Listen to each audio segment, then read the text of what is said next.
This was the aircraft that was recognized as Britain's symbol during World War II. The Supermarine Spitfire was an excellent fighter plane, favored by pilots for its speed and agility, and was often referred to as the war-winning machine by the public. However, this plane actually suffered from a significant problem.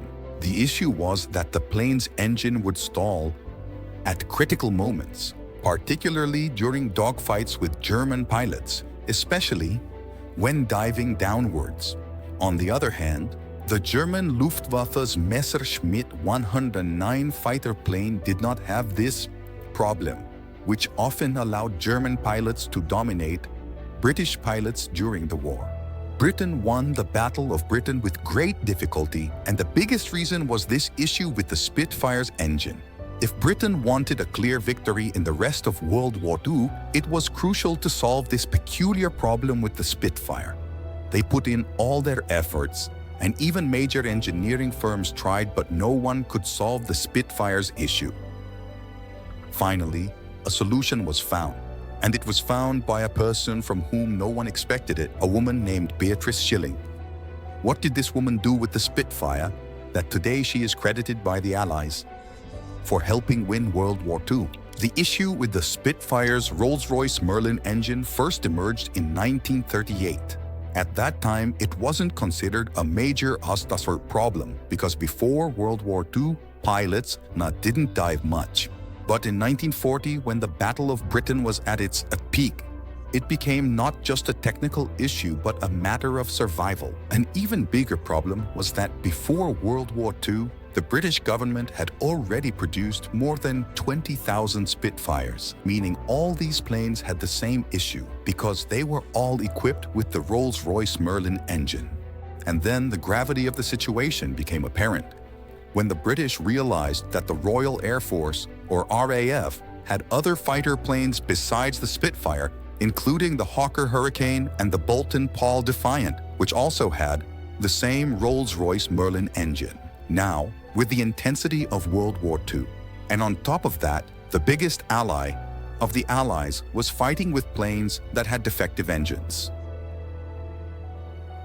In 1940, during World War II, Nazi Germany was up against France and Britain. During this time, when the Germans brought their Messerschmitt Bf 109 into the Allies' area, the RAF would send Spitfires to counter them. To avoid each other's bullets, pilots used advanced maneuvers such as diving suddenly or quickly pulling the plane upwards. This was a very common occurrence in World War II. Planes could engage in combat for hours using such maneuvers. Sometimes they would dive down to avoid enemy bullets, and at other times they would quickly nose up to bring the other plane into their sights and fire. Now imagine, during this life and death dogfight, what would happen if someone's engine stalled?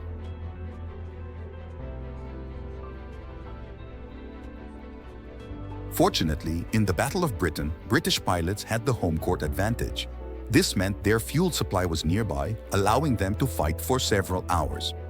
On the other hand, German pilots had to first cross the English Channel before engaging in combat. And after that, they had to return to their base for refueling.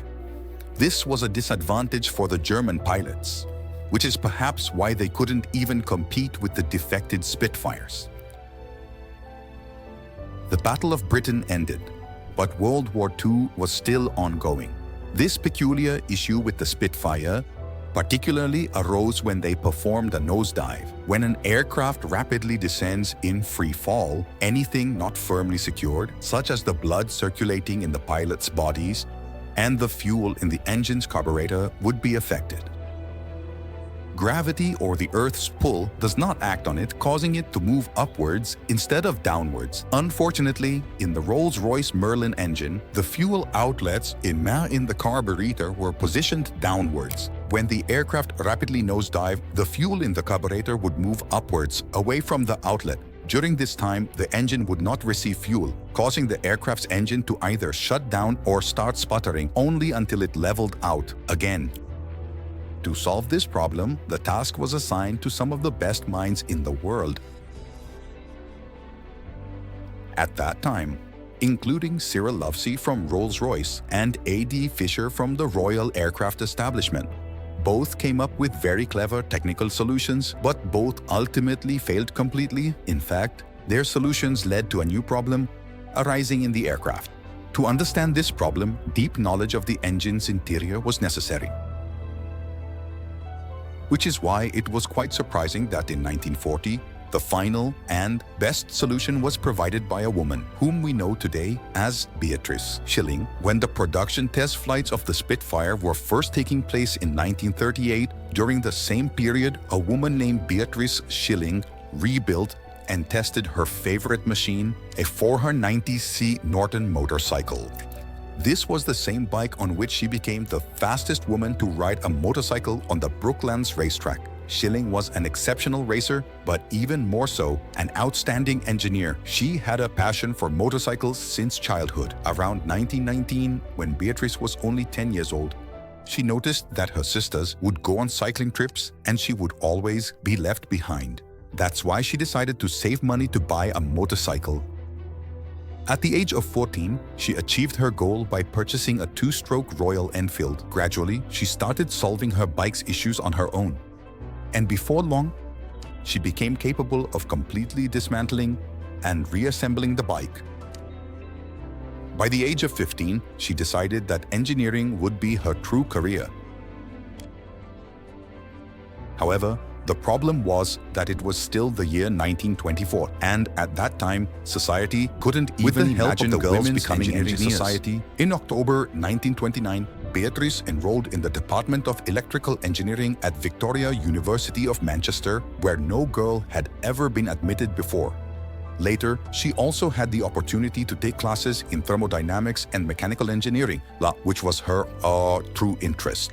She was not only an engineer, but also a woman who raced against men on the Brooklands track.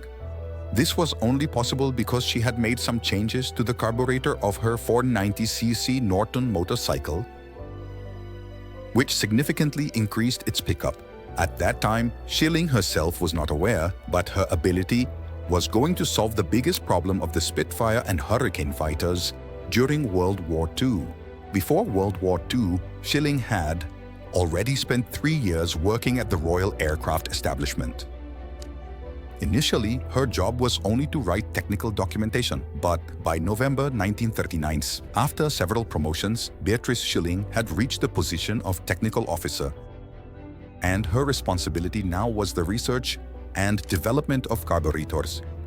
When the Rolls-Royce engineers failed to solve the Spitfire's problem, Schilling sought permission from the authorities to fix the issue.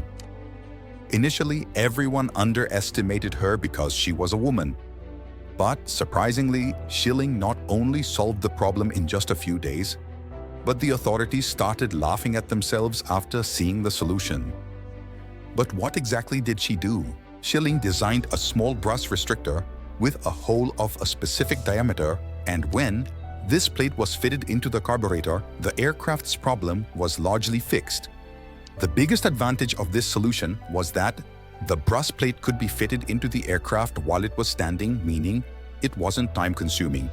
Now, the major issue was going to different bases and installing it in Spitfires.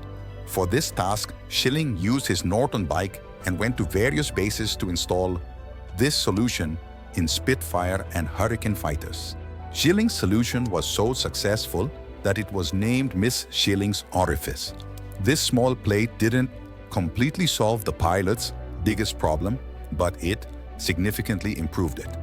Later, Schilling designed an entirely new carburetor for the Rolls-Royce Merlin, permanently resolving the issue. After winning World War II, the pilots credited Schilling's expertise for their success. Ultimately, in recognition of her efforts, she was awarded the Order of the British Empire, OBE. Instead of leaving engineering after World War II, Schilling began working on new and advanced military projects. By the 1950s, her work had expanded into new fields such as rocketry, ramjets, and guided weapons. In 1955, Schilling was appointed as the Senior Principal Scientific Officer at the Royal Aircraft Establishment. Beatrice Schilling was not just a mechanic or engineer. She was an enduring character who was opening new doors for women in engineering. Even today, it is well acknowledged that if shilling had not been there during World War II, the world map might not look the way it does today. We hope you will like and share this video wholeheartedly. Thank you very much for your loving comments. See you in the next amazing video.